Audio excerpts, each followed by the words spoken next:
Hello, I'm Georgie, and welcome to my podcast, the Screenster Podcast.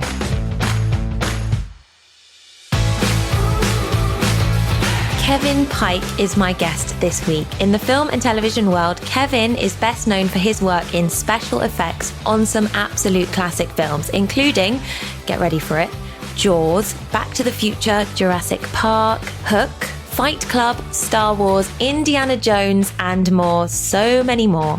Kevin tells me about working as a busboy at a restaurant in Martha's Vineyard and how that led to him working on the set of everyone's favourite shark movie. We chat about his career ever since, but not before I get Kevin to explain exactly what the world of special effects actually involves. If it helps to clarify, Kevin was one of the people responsible for creating the DeLorean time machine.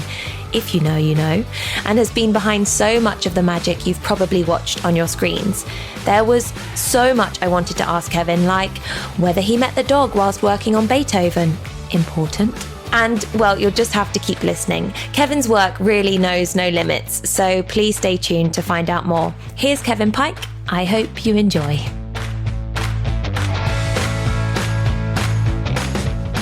Georgie, thank you so much for having me today. It's a pleasure to meet you, and I'm happy to talk to you about all the good history that we can share with our friends and fans, and I look forward to your questions. Oh, thank you so much. It's such a pleasure to have you here. I'm honestly so excited. So Kevin, starting way back at the beginning, I'm sure you've been asked this age-old question a lot of times, but I read that your career started out in a very unexpected way, where you were working as a waiter in Martha's Vineyard, and that's how you came to end up working on the iconic film Jaws. Can you tell me more about that time and how you came to be on Jaws? In 1973, I was working in Florida as a waiter in a restaurant in Fort Lauderdale called the Train Station Restaurant. And at that time, the oil crisis had hit, and a lot of people weren't coming down to Florida for the winter. And the work kind of dried up. And the next thing you know, we were going to look for other jobs. And the bartender, who liked me very much for my work as a waiter, said, "Why don't you come up to Martha's Vineyard? We have a nice restaurant there called the Harborside. I'm the bartender for this summer. Come up early, get in, and I'll get the owner to get you a job as a waiter." And so I decided that would be the best avenue, and I drove up to Martha's Vineyard. And this was April, early April, and it was very cold, and there was still snow. And so I went to the restaurant, and the lady at the time had decided to hire just female waitresses.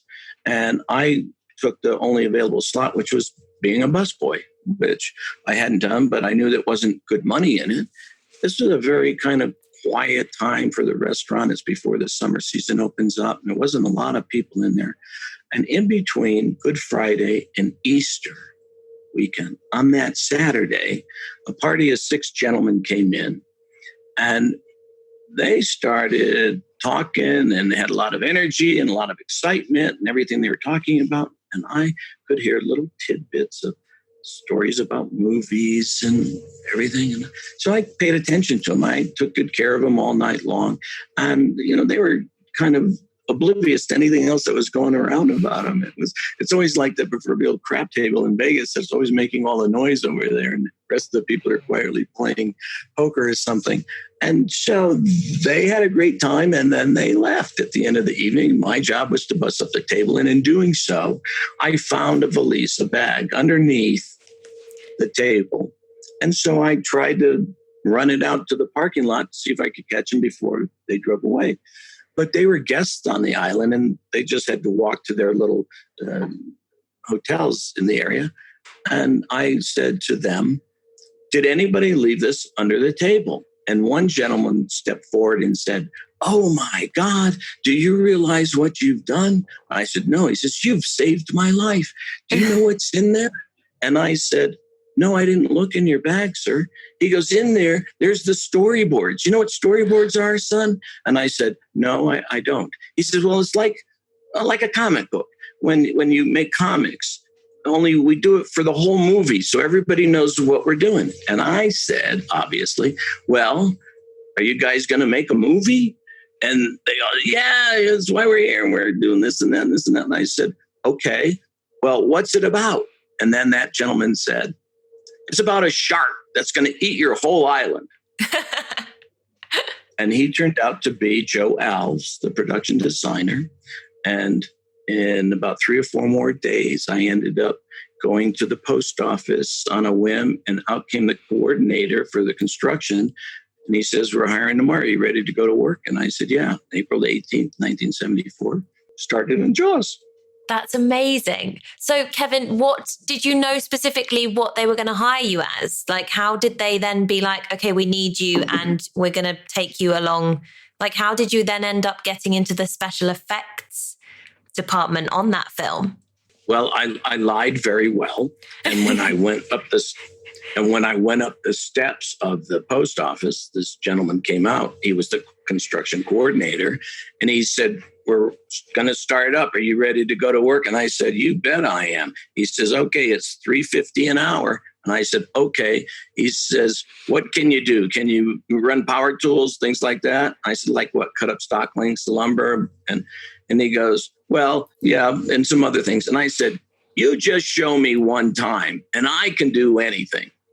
And that was my lie. And he says, "Start at the boathouse tomorrow at 7:00. And I got in line with 12 other people the next day, and we kind of all sorted out what we were going to do. And I got to be the laborer of the barn that had the orc on the bottom. The sharks hadn't come in yet. That was going to go up on the top floor. And my job was to take care of the crew and the coffee breaks and the time cards. And I ended up kind of being like an office coordinator for the guy and go get the blueprints and petty cash and do all that kind of administrative stuff for the construction department. And I was a local hire laborer. That's what it said on my check every week. Capture this line.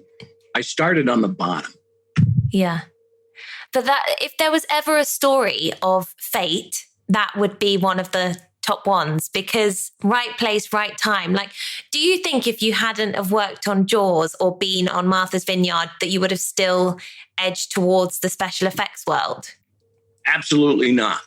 Really? I didn't even know what I had no idea I was going to work on this movie. I had no idea that I was going to work into the special effects department, which was the natural progression when the sharks came to the island, and they obviously weren't finished, and we had all hands on deck to help get them done. But at the original idea was I wanted to be an actor, and that got derailed. I had all my books for my classes at college and things like that. And the short story is my girlfriend and I figured out how to make a baby, and that kind of derailed that career. And my father told me that that I wouldn't be going to school, and he took my books and dropped them in the trash can and said, "You're going to go get a job." And so then I went in a new direction. Funny that it is fate. It is karma. It's like, why were you at that restaurant when you were down in Florida? Okay, the gas crisis made me go north. It's kind of crazy. So, yes, it was fate. And the second part was I didn't have any money, and I was thinking, where can I get some money? And I had this thought that my father was trying to send me money, general delivery at the post office. And that kept beating in my head, go to the post office, go to the post office. And so when I went to the post office, here comes the guy. He goes, "We're hiring, and let's go to work." That's amazing. What a story. I just absolutely love that. And so can I just ask about, actually, I want to ask about the production of Jaws. Anything. I'm going to actually come back to the production of Jaws in a bit, because I did hear that, and I watched this documentary. I remember I was on a flight and I watched a documentary about how long and unexpected the shoot of Jaws turned out to be. But just to circle back, special effects, for the listeners, can you just explain what special effects in the movies and TV world is? During the time of Jaws, the special effects people were responsible for all the elemental effects on the screen. Wind, rain, fire, snow, sleet, hail, cobwebs, dust.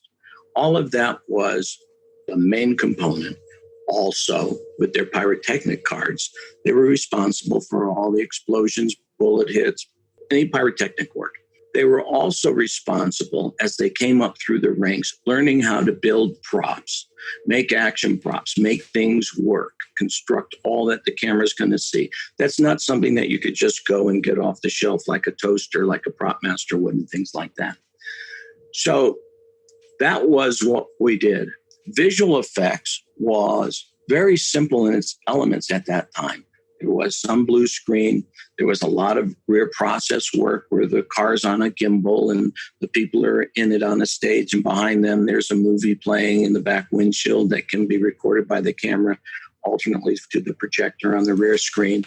And that was a very simple involvement. A lot of it was photographic miniatures, hanging mats with art on a glass in front to give a bigger illusion of the background of the castle, things like that. But special effects was nuts and bolts of what needed to be on this set. Anything you can think of, from the wagon wheel falling off and the farm burning down, was all under our purview at the time. But this was a unique process. Yeah, well, so with Jaws, that was the star of the show, right? Like that was the main event. So you must have really learned a lot on that film and been thrown in the deep end, excuse the pun, because I mean, that's what I'd read so much about, was that the actual kind of craft of getting the shark right took so much work. Here's how it went down. When that movie came on board at Universal and everybody looked at it, they had a couple of other films going on. They had Earthquake and they had the Hindenburg. And these were big special effects pieces that were being done. Jaws was this little tiny film. And so the art director went around to all the effects wizards at the time and asked them how long. And everybody at Universal turned him down. They said, it's going to take 2 years. It's going to be a nightmare. It's a big deal. It's a big project. You don't know what you're getting into. And he pursued that, and he found a man that used to run the Disney studios named Bob Matty.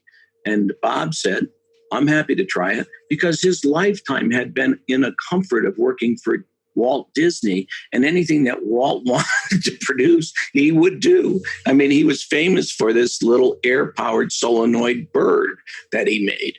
And Walt loved it and said, why don't we make those and put them in all the trees on our studio pathways? And then that turned into being the Enchanted Tiki Room at Disneyland. It was the start of Walt's idea to make a park with characters and animatronics. So he had retired. He was especially known for doing 20,000 Leagues Under the Sea with the squid and the Nautilus sub. And so he said, yeah, well, I'll give it a try. And he kind of, put himself in to make the shark happen on that time schedule. And the story about the shark not working and the not working and the not working just hurts my heart, because I know how hard everybody worked to get it done. And it just wasn't done yet. Sure, right. There was guffaws in front of the camera. There was mistakes and valves open and valves closed and things like that. But it worked. Mm-hmm. And it, jumped out of the Atlantic Ocean in 33 feet of water with high and low tides killing us and boats in the background and waves crashing on it, and jumped out of the water and it sunk a boat and ate a guy. And it scared everybody. And it made all the money. So you can say what you want, but he persevered. And he was the biggest, hardest working guy that had just all the drive to make it happen. He never quit. Next thing you know, up it came. And then they said, let's start filming the shark. And they got a nice shoot for themselves. That's incredible. Well, I mean, it goes to show it's one of the most iconic films still to this day. Kevin, can I just say, again, in the documentary, I've said that I was going to talk about it later, and now I'm bringing it to now, but I read that people had to, go underwater and be filmed. I am so scared of sharks that I wouldn't even be able to be underwater with a fake shark. Like, that would just terrify the life out of me. Even you have a photo, don't you, where you have kind of got your head in the shark's jaws. I wouldn't even be able to do that. That would terrify me. Well, I actually have two of them. One was when we finished the One was the first row of teeth that we did.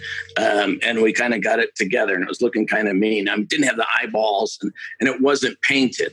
And so I kind of snuck a picture of me and my head in the shark. And then we painted it. And I learned from a wizard named Ward Welton. And he just knew how to make sure that the paint would stick to the shark skin when it went through all the abuse of the Atlantic Ocean beating on it. And he came up with the way to make that work. And he taught me how to do all the coloration and all the dodging with the cards. And we had to put in chopped walnut and silica sand to give it that rough texture so it didn't have gloss like a dolphin, which it really doesn't. And it just helped bring it to life. He taught me how to do all the, maybe the aging and the stippling and the blood work on all the teeth and the scars. He was a wizard at his craft. He taught me wood graining, marbling, trompe l'oeil. All these talents you asked me about, did I realize I was going to learn these things? I called my father about a month into it and I said, Dad, you don't know how much stuff I'm learning here. Oh. I'm learning more about every kind of thing. Fiberglass, rubber, elastics, hydraulics, electronics, welding. I was right in the thick of it for 6 months. That's amazing. That is amazing. I wish I could have a whole podcast chat with you, Kevin, about Jaws, because I could talk to you about this for 2 hours. Let's arrange that.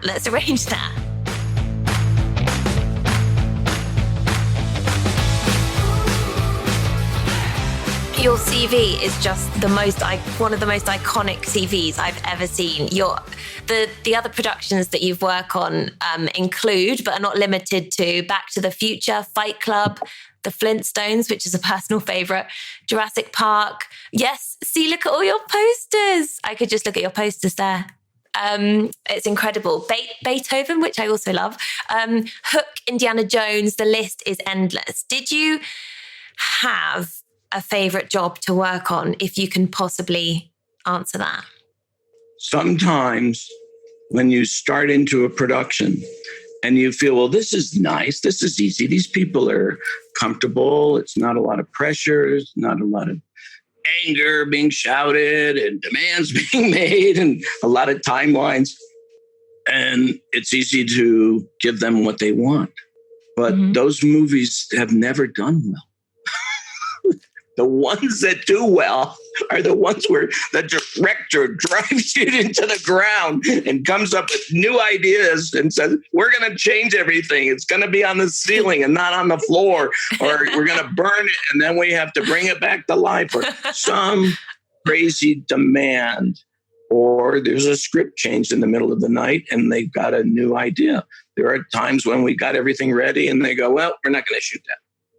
Wow. But Back to the Future, the beginning started with Marty being in detention and he wanted to go to his band audition and he had to figure out how to get out of detention. And so he was in the classroom and he took a matchbook, some gum and a rubber band, a paper clip, and he stuck it up on the water sprinkler and lit it with a magnifying glass.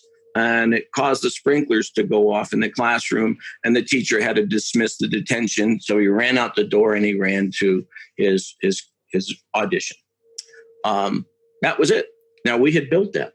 We built the set, construction, art department. We had to put in a weir tank for all the water because you can't get the floors wet. We put in all the sprinklers, everything on individual solenoids, put the water wherever the director wanted it for whatever the shot was going to be. We had rigged the gag. We had made it work. We could ignite didn't shoot one frame of film on that. They said, no, we're not going to do that. Really? Oh, so the director just changed the... Oh my God. Wow. It turned into something very magical. Yeah. Which is a lot better, which is the opening scene in Doc Brown's lab with all the clocks ticking, all at the same time, all at the same time stamp. The toast has to pop up. The smoke has to come out. The water has to drip out of the coffee maker. The TV has to go on. The dog food machine has to work perfectly. And it was all done in one beautiful, smart, very intelligent, artistic camera move by Bob Zemeckis and the director of photography, Dean Cundy. And we did a couple of good takes to get everybody on board about what has to happen when. And it turned into just a wonderful sequence with a lot of coordination. We had like 20 men behind the wall doing coordination with wires and trips and plugging, throwing switches to make all that happen in one assemblage, which was, I think, a far better shot. And then it segues to the speaker. So you establish that Marty plays the guitar because later in the past, he's going to invent rock and roll. Mm-hmm. And so then we had to blow the speaker. That was a big deal.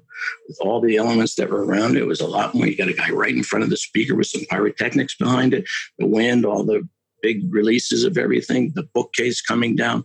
That's the opening scene. That's a lot better than sprinklers, I think. Yeah. So was Back to the Future one of your most memorable jobs then? Would you say that was up there? But let me answer your question. Your question was, which was your favorite film? Some of the work on the CV, as they say, I enjoyed for one reason or another.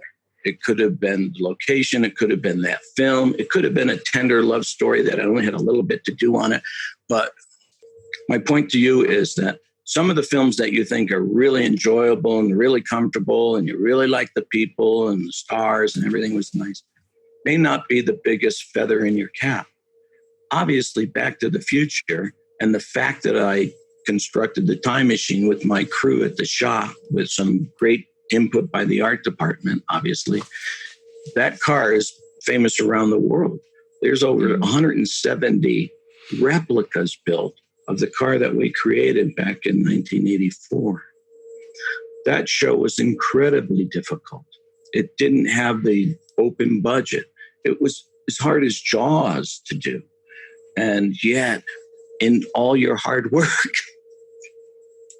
pays off. Always does. So I'm fond of the ones that became well known, but I know in my heart how hard it was to get across the finish line, every single one of them. But it's always proved to be the ones that are the best. Another example is David Fincher on Fight Club.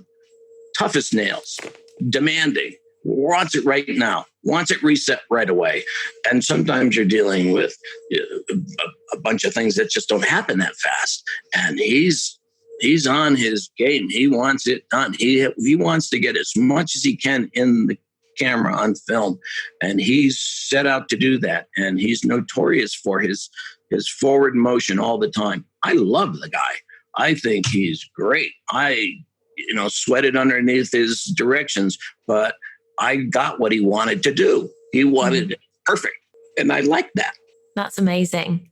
And what about ones like Beethoven? What were you doing on Beethoven? Nothing. They called me in for an interview on Beethoven, and the unit manager hired me. And I said, okay. He goes, when are we going to start? And it was like, in about a month. And I said, I need you to know that I'm going to be getting married. I'm going away on a honeymoon, but I will be back in time to start with your calendar. And so the stunt coordinator, Buddy Joe Hooker, and myself were on the floor in the production office working out this idea about the dog wrapping its leash around the patio furniture and the kind of shots that the director wanted to do at the time. And we were playing dog and Charles Grodin and trying to show him how he could do the setups to make that happen. I went away. I came back. The guy that was originally scheduled to do the show was a favorite of the unit manager that became available again, and they offered it to him. The director got replaced, and the show moved forward in another direction, and it was fine. That's the way showbiz is. So very, very little. But when you see the scene and how it worked out, it's really enjoyable to say, I remember that. We did that on the floor of the production office. Did you get to meet the dog? No, wasn't there. Oh. I was. Oh, great. Yeah, of course. I love that dog. What about Jurassic Park, Kevin? Because, I mean, those Jurassic. Those are huge. Jurassic Park, I got called by the special effects supervisor on the show that was working with Steven on Jurassic. And they said, they want to start out with a cage with a dinosaur in it that comes through the bushes, and you have this reveal. and it gets bigger and bigger, and they land the cage down, and then you see the eye of the raptor through one of the little windows, and then the guy pulls up the door, and the raptor grabs him, drags him in, and it sets off all this big bit of business. And I said, well, I can help you do that. I had a shop because we had the shop when we started Back to the Future.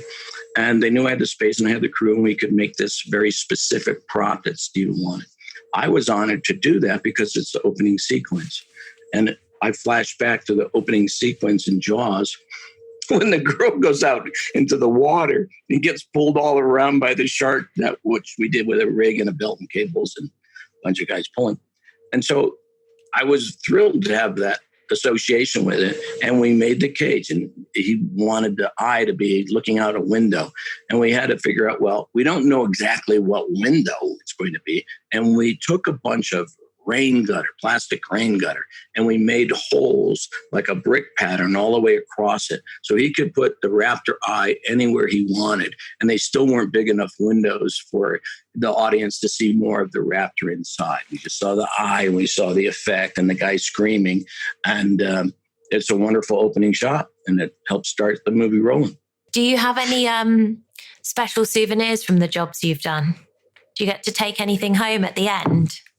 Yeah, I got a 25-foot shark in my garage.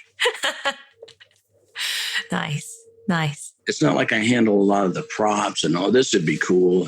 And we weren't even allowed to take any kind of pictures. Steven's always very specific about that. No cameras. He got mad when somebody took a picture in Jaws. He got mad when the ET was a little bit too visible for people. And he certainly said, if you're going to build a DeLorean time machine for the show, then you're going to take it off the lot, and you're going to have to get your own shop, and you're going to have to build it in there away from everybody. So there's nobody going to be taking pictures, and the main studio traffic isn't going to go by and look in on their lunch hour to find out what we're building. So that's how come we went and got the shop and started it off there. And nobody was allowed to take pictures. We didn't have cell phones then. Yeah. They had little Instamatic cameras with flash cubes. It was a different world then. So, no, there's not a lot of pictures, and there's not a lot of wonderful leftovers. Everything it seemed I did was kind of big. The shark was big. The Scout Walker that I worked on for Return of the Jedi with my great boss, Roy Arbogast, we didn't get to keep that. I mean, it doesn't belong to us. It belongs to George Lucas and Lucasfilm. And so that's never part of the deal. Of course. And just so I'm clear, Kevin, and I know there is a huge divide, obviously, but where does the prop department end and the special effects department come in on a job? Because you do often interweave with the art department, with the props. So kind of what's your different, I'm still working out how to distinguish those different departments. Okay. The art department comes in and they design the sets. And the set decorators come in and they dress the sets. And maybe there's a toaster on the kitchen counter. And maybe the actress is going to heat up some bread. So then that becomes a prop that's handled by the talent. So the prop master makes sure that they have all the bread in the right color and the rye or dill or whatever it's going to be, right? And now if it goes in the toaster and it gets jammed in there and it starts to smoke or catch on fire, that's our job. So generally speaking, there's the designed world, whether it's going to be in a desert or it's going to be on a stage. And then there's its dressing. And then the props handle whatever the actor handles. It's a little bigger than that, of course. But generally speaking, that's what they do. And then the effects guys, if there's some kind of action that goes along with it, right? Then we get involved and manipulate the prop. And then, of course, if there's pyrotechnics involved, he walks outside with the umbrella that the prop master gave him, and then the wind and the rain come and blow it away. That's our work. Do you feel now with the rise of computer technology and things like that, that things will started to get cheated more with like computer effects and things like that? There are times when I have the benefit of lecturing to students in the colleges, USC, UCLA, or something like that. And they have a visual effects thread that you can climb. And they bring me in to give them a counterpoint. And I always ask them, how many CG shots on Jaws? And they go through all these permutations about, this and that and the sky and all the water. And I go, no, they weren't in it. And they look at me like, what are you, nuts? And I go, maybe later you put in a shooting star or something. And I said, why didn't we have any CG shots on Jaws? And they guess, well, Steven wanted it real and it wouldn't have looked phony, blah, blah, blah. I go, we didn't have computers. Yeah. They look at me like, what are you, nuts? What do you mean you didn't have computers? I go, we didn't have cell phones. We just had a big marine radio in the production office to help us get coordinated about what had to go out to the set. I said, you make whole films on your phone now. And so visual effects blossomed when they started being able to take accurate pictures on a monitor, a video monitor, and then manipulating the video image. And then it just exploded between that and all the filmmaking of time sequences and models and miniatures just kept getting better and better and better. And the process screen, the blue screen to the green screen. And then it kind of went full tilt boogie overboard, where everything was a visual effects. You could have a hat blowing down the road, and you probably could have done it on a fly line and a wind machine. And then in the meetings, it was, well, that has to be a visual effects. And so then it got to look a little bit heavy-handed in that realm. And you could start to see a little cartoony elements to it. And I think that then they readdressed that. They perfected it as they do. And they realized that there was a great complement between the real and that done in the optical house. And I think one of the big proponents of that was Michael Bay. He was very, very big on incorporating both worlds and marrying together in a very, very smart way. And it just kept being worked out between you guys do this and you do this and we need a little piece of this for our camera shot. And so there's kind of a really good marriage right now. Yeah, because I kind of thought, is visual effects, are computers going to start to take over everything? But it's nice to know that that wouldn't necessarily happen. Yeah. Well, more and more, you have MoCo, which is, the production where they put all the tracking devices on the actor. And now they have beautiful backgrounds that are all video.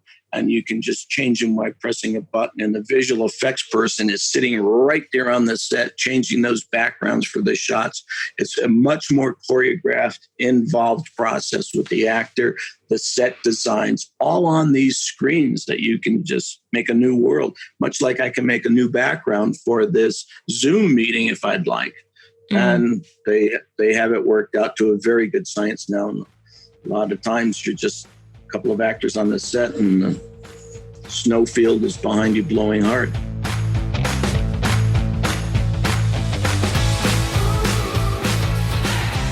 Were you often on set with the actors or with the director, as opposed to being at the warehouse getting everything ready and then it going to set? On Back to the Future, we had two gentlemen on the set every single day. And when we had the bigger gags to perform, there was many of 20 of us on the set. And in the meantime, we were back in the shop prepping things like the speaker gag or the fire trails or something to do. We had the cars built pretty much before the start of the shooting, but there's always new things that come along. And Bob like to dream up good ideas and, do some new writing, and a new idea comes to fruition. And how are we going to shoot that? And, the crash at the barn. And there's a multitude of work that needs to be handled on the set where you need a decent crew. And the other times you're actually fabricating for the next deal. Some shows you're on the set all day long. You're all throughout the entire shoot. It just requires whatever the dynamic's going to be that's part of the process, and it's all the time. When I came up, they enjoyed having me on the set. I interacted well with the director and the first AD and the director of photography and his operator. I always made sure the wet downs were right, the wind was right place, everything had to be done correctly. And so in that involvement, I was personable. They liked to deal with me. And I was often sent to the set as the set floor supervisor for my boss, because they liked to not have to deal with that and like to be back at the shop building the things. And then I just had to make sure that when it came to the set that I got everything that needed to do it right for the company. And that's usually where I played for the first 5 years of my beginning out here in Hollywood. And can I ask just briefly about the Flintstones, because that was one of my favorite films as well. The Flintstones and Hook. So a lot of the scenes in that are quite dreamlike, because obviously in Hook, it's in a kind of other world. And then in the Flintstones, it's in this parallel, or not parallel universe, but it's not in the naturalistic setting that we all know. Was there a lot of work involved in the Flintstones because the whole thing is of a different time? For both Flintstones and Hook, just like Jurassic Park, I was asked to come on board by the special effects supervisor to do specific things. In the Hook movie, they needed a lot of custom props that you just can't go out and get at a store. We were responsible for building all the swords for the different participants. We made the tomato launchers. We made the turtle helmets. We made neckerchief slides. We constantly were making these hand props and things like that went through the entire movie stylistically. We had gold engraving. We had ivory handles. It was very rich. We generated a lot of drawings in the beginning that they incorporated. And that was custom prop building. On Flintstones, they asked me to come in because I had a history of car construction, along with a lot of my commercial work during that time. It was big on cars, all kinds of car work. And I came in and I helped the crew at Universal build like Barney's four-seater and Fred's car. And we spent probably about 2 or 3 months building the cars in advent of the movie. And then there was times when I was in the different locations where those cars were being used as standby to make sure they functioned well. There again, this is what we need. Just make the cars and help us get the cars completed in time. And I did. That's incredible. When you get the jobs, Kevin, do you get the scripts before you did any of those jobs? You get the full script and you get to see exactly what you're going to be working on?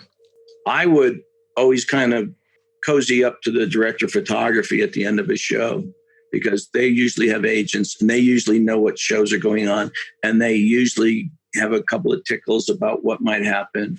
And one case, we worked on a movie with Dean Cundy, the photographer. I've done a lot of work with him over the years.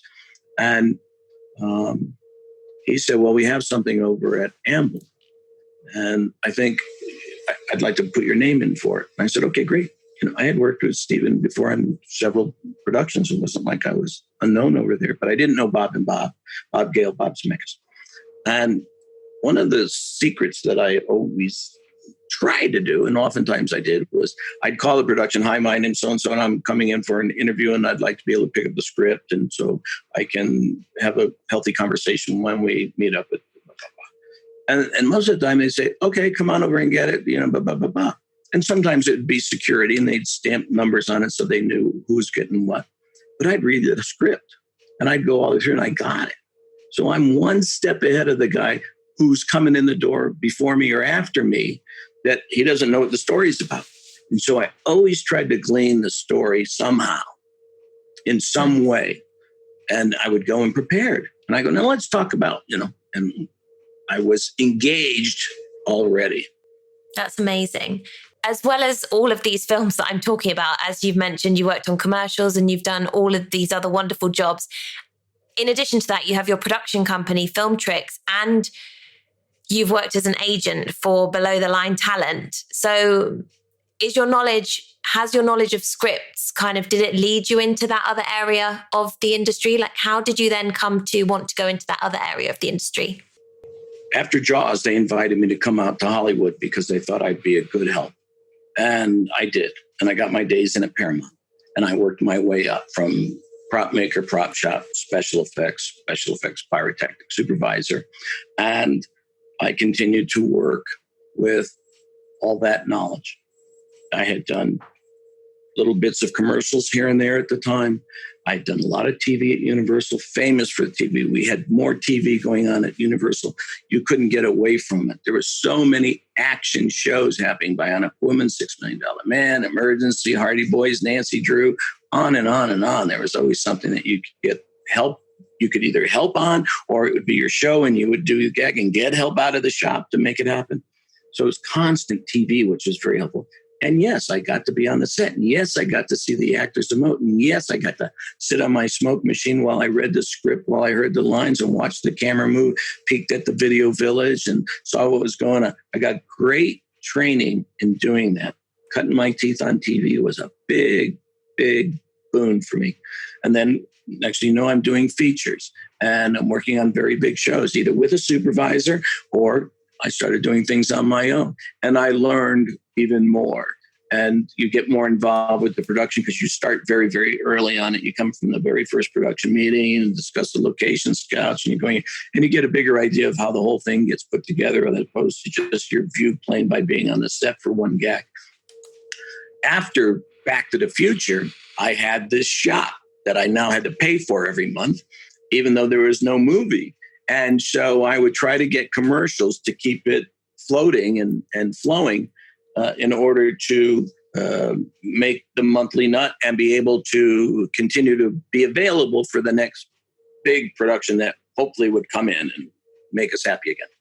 And so then I got a job directing commercials, and I started bringing some of the key players from Back to the Future, the cameraman, the first AD, some of the Grip Electric crew.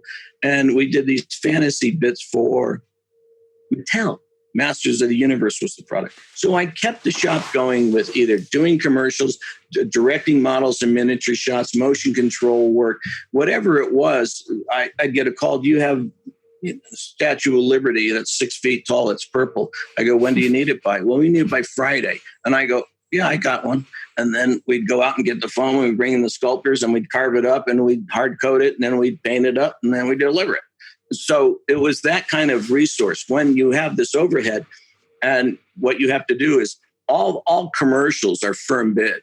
I did 60 commercials in the ends of the 80s, early 90s. I firm bid every single one and I never lost a dime on any of them. What does firm bid mean? Sorry, Kevin? Firm bid is like, how much are you going to charge us to do this gag? Okay.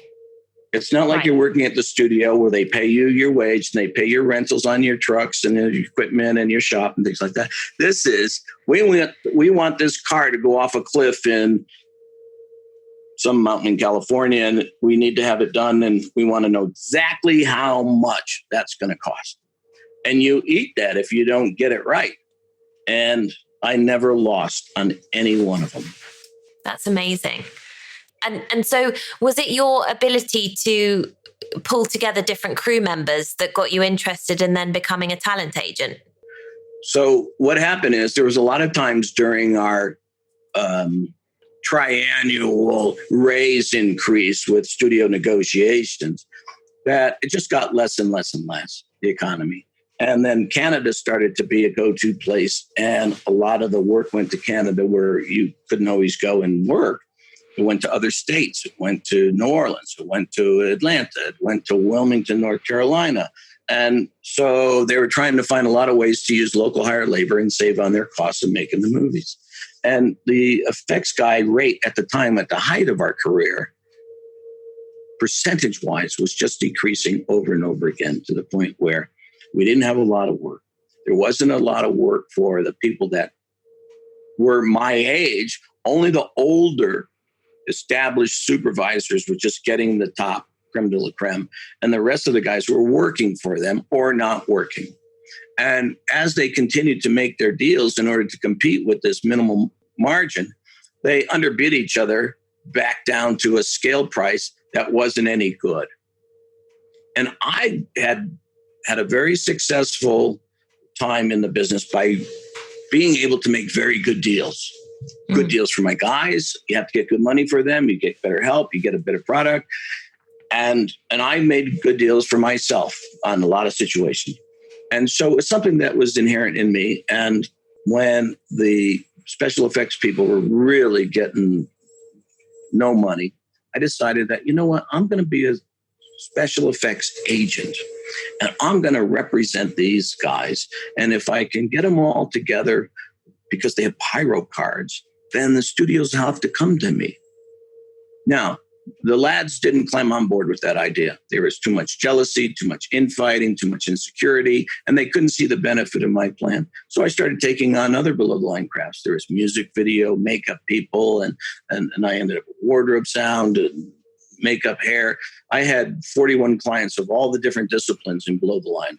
I didn't cross over to talent. I didn't know that world. I didn't want to get into that world because it takes the right kind of management. And I didn't know it well, and I knew better than to open that door. But I moved up to writers, directors, and producers. And I didn't do gangbusters, but I kept myself alive. I made some money. I got some people work. And in that process, I started doing more and more with the writers. And I would go to these pitch fests, or from London, it would be a virtual pitch fest that I would sit through. And I started liking where they were starting from. And I realized that, well, if you just do this, because I had this rich background in reading all these scripts and seeing how the actors do it and see how it would get filmed. And naturally, I was trying to do some writing on my own to go with my ideas to be a director. And I just started helping them edit, and I'd wait for them to come back. No. The protagonist has to solve the problem here. Oh, okay, fine. And I'd wait. And finally I said, forget it. I'm not doing this because it's too much work, and I wait to get money on a script I can't send anywhere because it's not good enough for me. So why would I try to sell it to somebody else? And so I stopped and I said, I'm just going to help writers write well. In the meantime, I do a lot of podcasts and a lot of fan mail, and a lot of people ask me about how to build a DeLorean time machine. Well, it must be fascinating to work with you, Kevin, because if you're a writer, I think so many writers, obviously their thoughts exist in their heads until they put finger to keypad or pen to paper, and they'll possibly write with people and they'll have possibly people in the industry helping them out. But it's another thing to get advice and be able to work with someone like you who's worked on the ground, on the front line of all of these wonderful films and has seen such a huge variety of scripts that were so successful. And you approached it from a very different department and from a very interesting angle. I think that must be fascinating to be able to work with you. So yeah. One of the benefits is that you have this intimate understanding for the way that the shot's going to be processed. Yeah. And so you can learn how to narrate that successfully with minimalism. It doesn't have to be blah, blah, blah, blah, blah, blah. No, just a couple of nice little sentences right here is going to describe exactly what the action is. And one of the secrets that I put out to the writers is I said, please see the movie in your head. Please write the movie that's in your head. And please see that scene and describe that scene in the order that the audience is going to see it in the theater. Make sure you put the right order of the introduction to the scene to the end of the scene. And a lot of people don't realize they just got a bunch of ideas and they're going to have this sentence and it has to be blood and maybe some set dressing or some action they have. And it's just a bunch of stuff in a paragraph that has no flow and direction to it. So I said, pretend that you could go to a theater and you have your little control and you can start and stop and you're watching it and you get to write notes of the movie that got made from your script. And they've lost all the copies of the scripts and they want you to generate a script that represents exactly what ended up on that screen. And that's the script you want to write so that it can then be made into a movie that works very well on the screen. So there's a lot of thoughts about editing and about the story structure and the flow and everything about it, act structure. And I have no idea how I got down this rabbit hole, but I seem to be able to do it well. People seem to like my input. And I think we've got a lot of healthy projects that hopefully will come to fruition.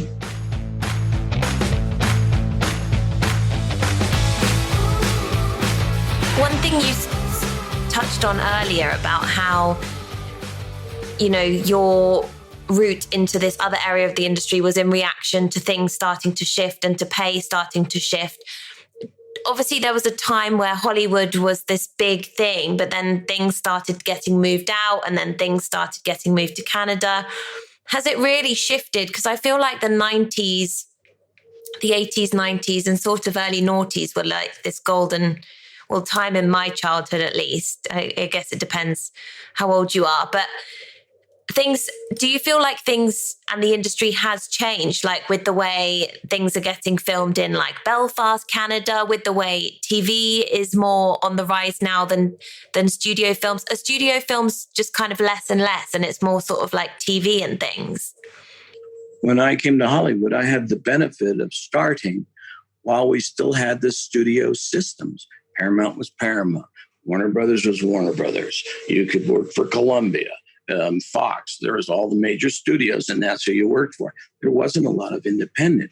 It was too expensive to make an independent movie by the element of having to pay for the film development and the film editing. You had to buy film, and it had to be made from silver nitrate into an image that then had to be cut together. That was always a big expense, and you always had to get over that nut. And obviously, the studios had been doing it for years. So I started during that time. Yeah, there was independent films made, but they didn't crank out as like the studios did. Then everything changed, and it became a new dynamic. Just the time like when TV came on board, or sound came to movies. It's going through these permutations all the time. And then something like Netflix comes out, and it started by mailing DVDs to you. And then they said, well, let's make our own shows. And then they realized the common denominator of everybody's DVD choices to figure out what kind of shows they could make that would be very interesting, and became a hit. And that reinvented a lot of the way that we market and see things now. And they're still trying to figure out how to lower the cost and make good entertainment. You see there's a lot of structures to tentpole pictures and, animation work in the films and big special effects and sequel after sequel after sequel after sequel till you're done with, thinking about the next number. Pick the movies. So they would rather guarantee some box office based on history than to come out with something very new. Or they want something new that will also lead to a tentpole picture history that they can use. So it changes all the time. Sometimes good, sometimes not so good.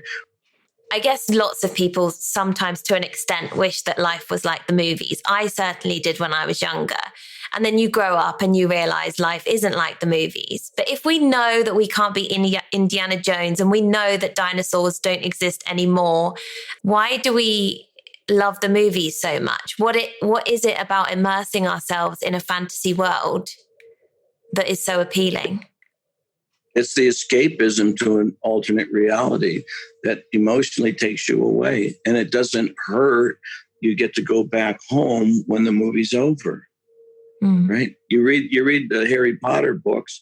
That's just a brilliant story that takes you into fantasy land that continued to work and entertain people. And the movies did too.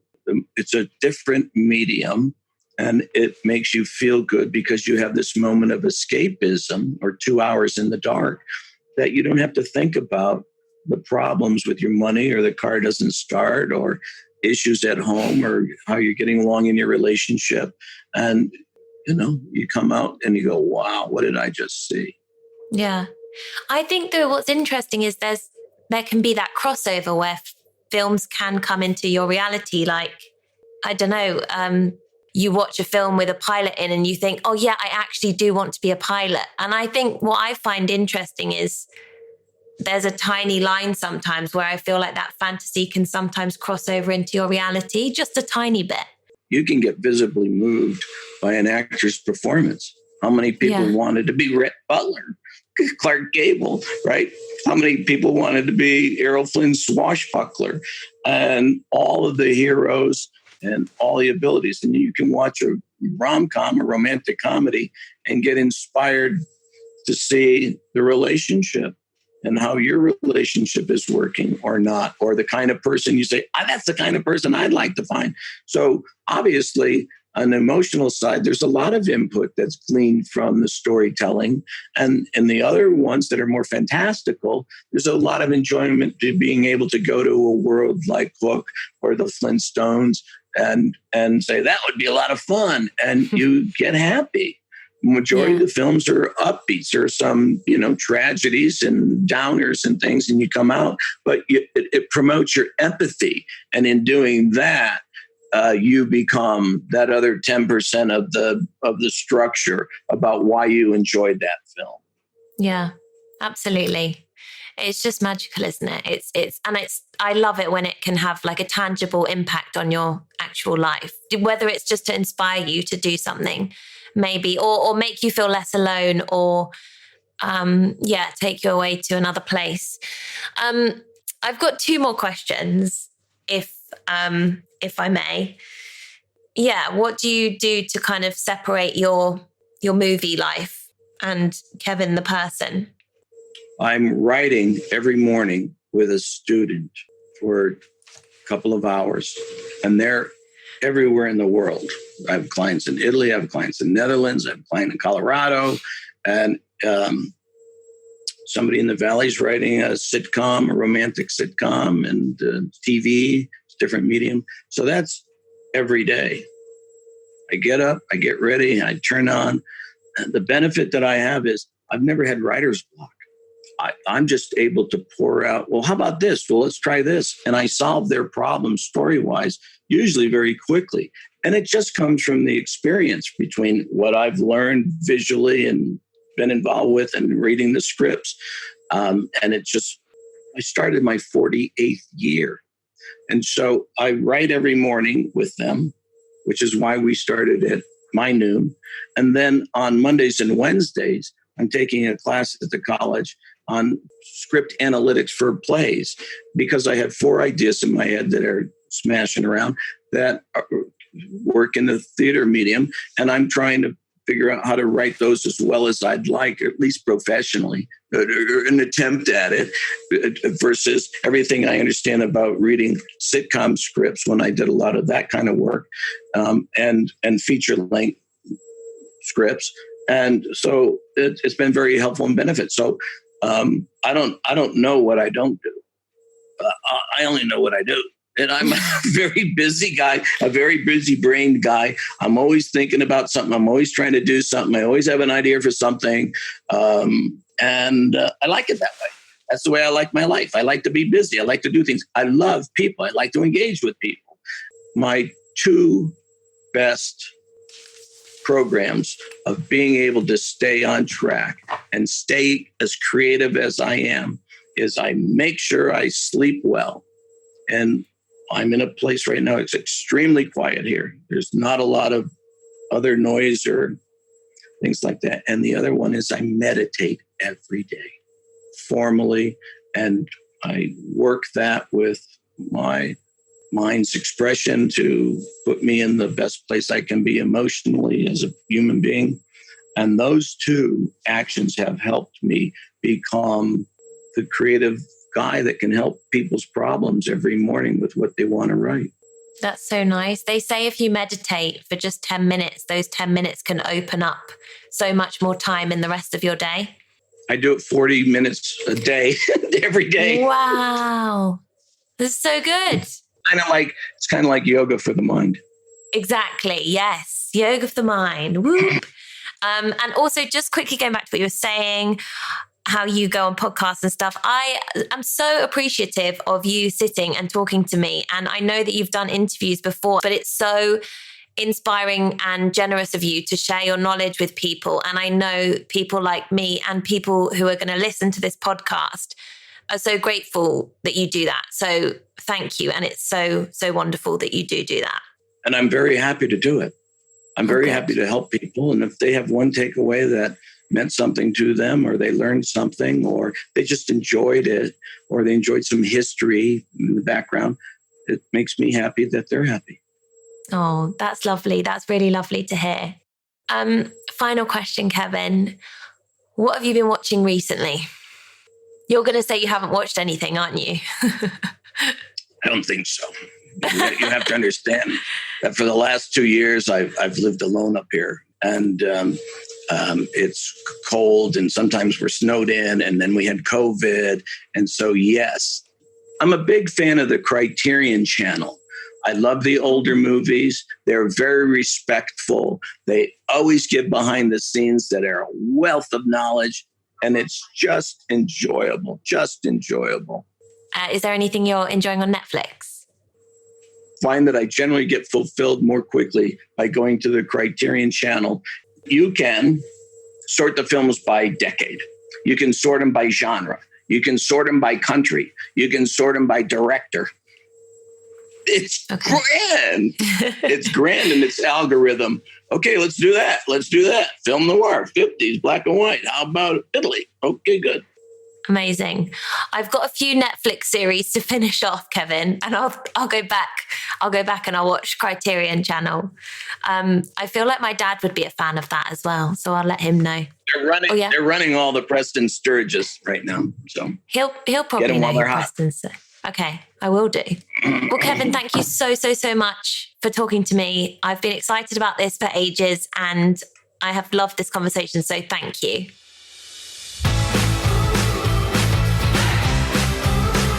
Hello, me again. Thank you so much for listening to this week's episode of the Screenster podcast with my guest, Kevin Pike. I told you his work was extensive, right?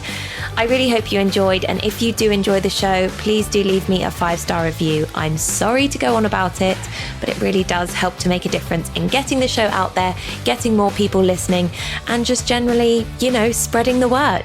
Anyway, I'll see you next week. It means the world that you've listened. Stay safe, keep watching the stuff that makes you happy. Bye.